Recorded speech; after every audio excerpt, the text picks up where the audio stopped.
You've been there. You've made that promise to yourself. This is the week. This is the year.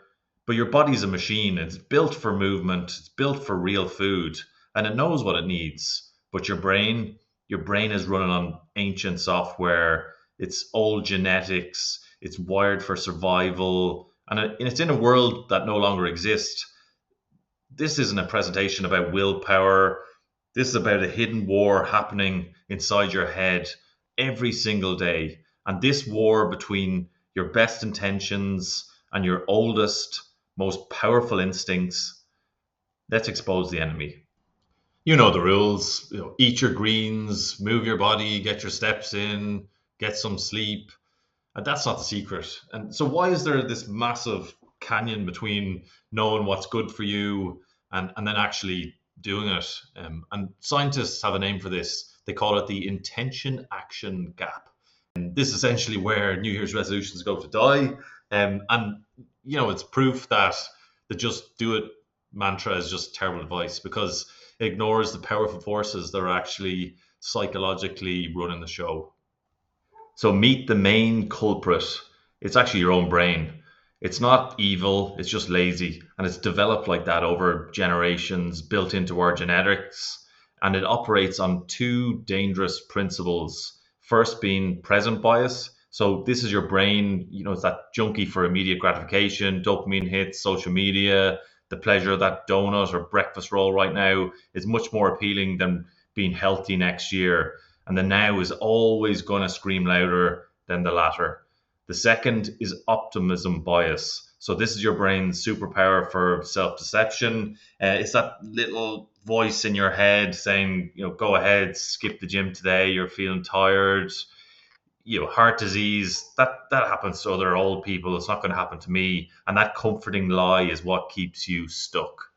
But you're not just fighting your own brain, you're fighting the world we built, a world designed for maximum comfort and minimum movement, instant gratification all over the place, social media. And our ancestors moved to survive the amount of steps they did on the daily basis. And we have movement like a dentist appointment. We're looking at smartwatches, your commute, your entertainment, it's all sedentary. Sitting for 8 hours a day most of the time. And this carries a risk of death similar to smoking. Even if you go to the gym later, the path of least resistance leads directly to a chair. And finally, there's the villain of daily life, the one that sounds like a perfectly reasonable excuse: lack of time, lack of energy, lack of money. And these are all real constraints.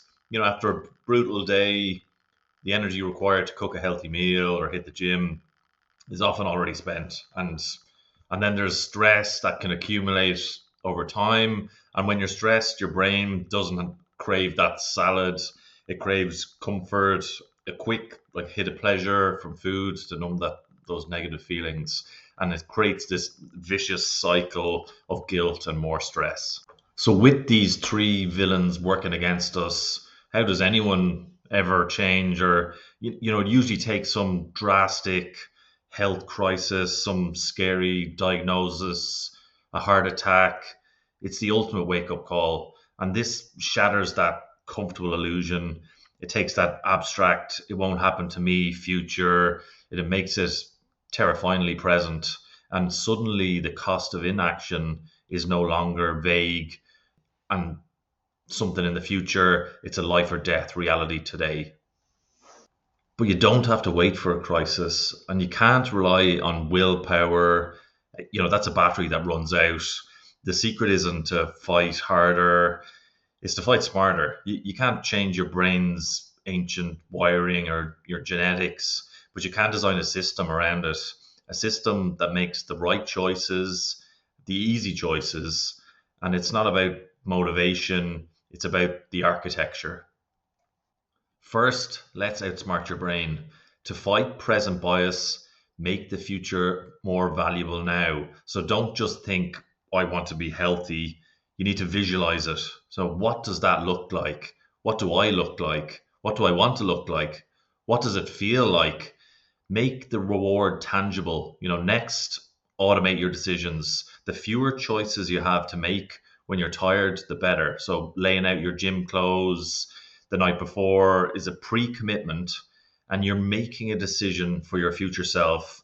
When your motivation is high, you're rigging the game in your favor. Second, become the architect of your world. So, what does that mean? If your environment is pushing you toward unhealthy choices, redesign it. Make healthy the easier path, or the path of least resistance. Remove as much friction as you can. So, for instance, put a bowl of fruit on the counter and hide the junk food, or just don't buy junk food or as much junk food. And finally, stop trying to do it alone. Find a community or a tribe. Tell your friends and family what you're doing and ask for their support. Social support provides accountability and also makes your journey enjoyable. And it's your ultimate superpower. The war inside you isn't your fault. It's about the present you versus the future you. Visualize it. The you that wants comfort now, and the you that deserves to be strong, healthy, and have that vitality for years to come. Every choice you make today is a message to that future self. You can't erase your brain's programming or your genetics, but you can start designing your life one small, smart choice at a time. And your future self and your family is counting on you, hoping that you'll make them proud. What story are you going to tell?